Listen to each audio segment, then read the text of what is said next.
I've noticed what appears to be kind of an interesting trend, and a bit of an unfortunate trend as well, to be honest, in Gran Turismo 7, and that is that often you'll find that the cars which are the quickest in updates are often among the less useful, and the cars which are slower tend to be able to feature in a ton of different events at different point levels, they're better prices, and although that's kind of always been the case, I would say it's much more pronounced now. If you think of, for example, stock road cars, be it JDM or even other parts of the world, your Evos, everything down to your Golf GTIs, everything in between, they're highly useful cars, they're used in a ton of events, etc. Then you compare that to cars which are ridiculously OP, like race cars, maybe one-make stuff, or track-only monsters like the FXXK, or even on a more extreme level, stuff like Pikes Peak Volkswagen, the IDR, or a Vision GT car of some kind. Yes, they're tremendously quick, the SEMA show cars as well are a prime example, they are tremendously fast, but they don't end up being used as much as you'd expect, given just how quick they are. It's relatively rare to have a car that pushes through that boundary to become something that is used all the time, which is why vehicles like the Mazda LM55 Vision GT stands out so much, because it is phenomenally quick, extremely OP, and yet very, very useful and super popular because of it. To me, this is one of those occasions where thankfully that more positive side of a hyper-fast, extreme performance car with all of those crazy numbers actually turns out to be a really useful car. Because the Valkyrie, the 2021 Aston Martin Valkyrie, is finally in the game. Of course, it's a debut in the Gran Turismo series, and it is not only phenomenally quick, but it's also potentially hugely useful, especially in a very Ferrari FXX way, back from the Gran Turismo 6 days, in a way which barely even seems fair. And that is because it is of course a road car, which is insane to say because it's not too long ago that this car would have been literally on par with actual race cars with whatever regulations you go up against, say in the 90s for example. Because of course, especially when it comes to tyre technology, hybrid technology, certainly aerodynamic and downforce technology, the advancements that happen every year in the racing world and then trickle down to the road world mean that legitimately there are a number of cars now that are as quick as race cars from yesteryear. Of course, that's how technology and advancement works, but it's really cool to see that in practice.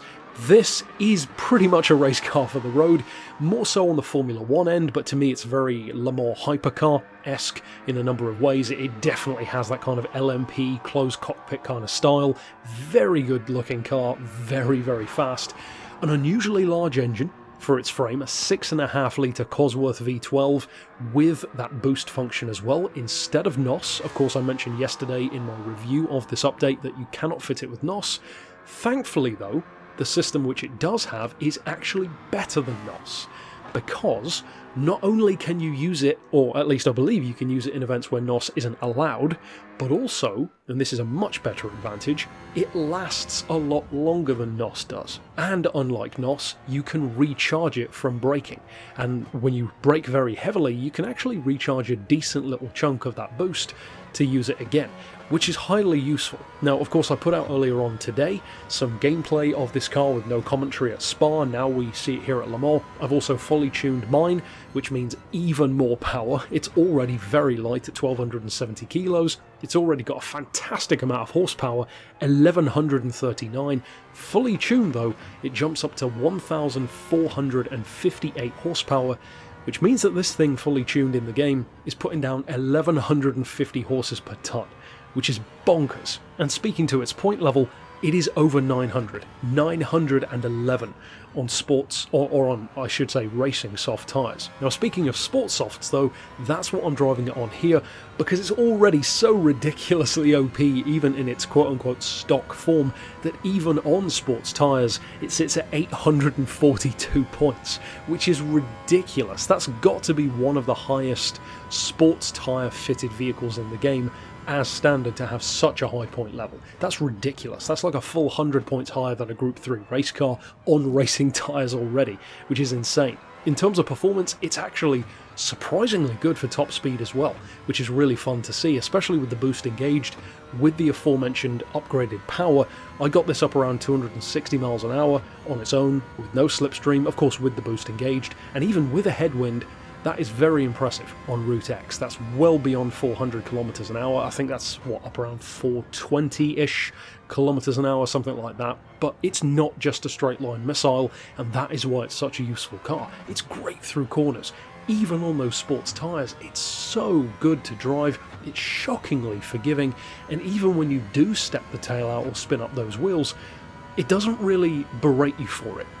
It's a car where, I'm sure you can think of a few examples, there are certain cars where they feel like they're kind of just waiting for you to let your guard down and then they'll strike. And you'll make a mistake and you'll lose your flow and you'll spin out or whatever.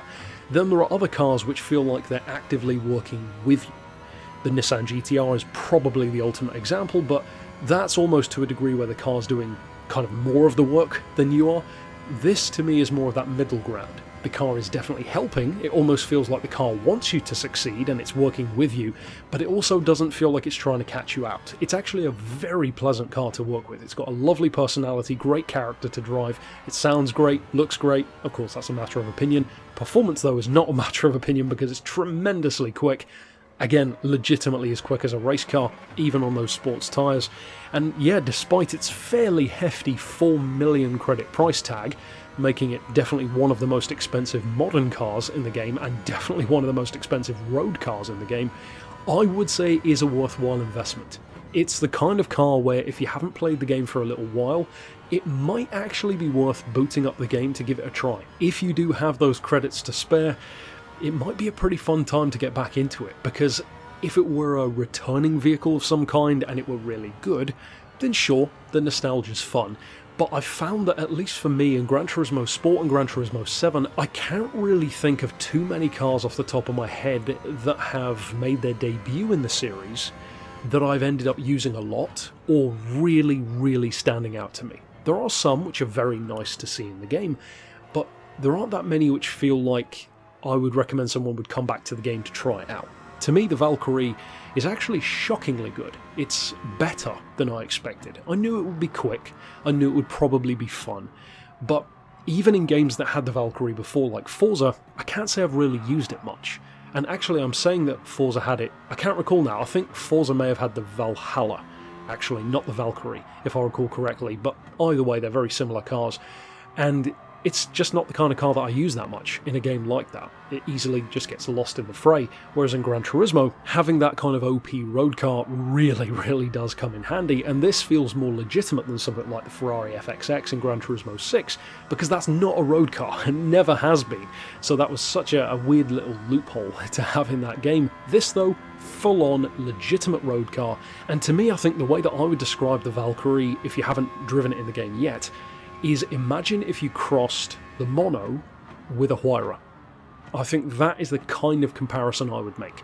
Very clearly a top-tier, exotic, bespoke supercar or hypercar, but with a very Formula car or prototype car for the road vibe.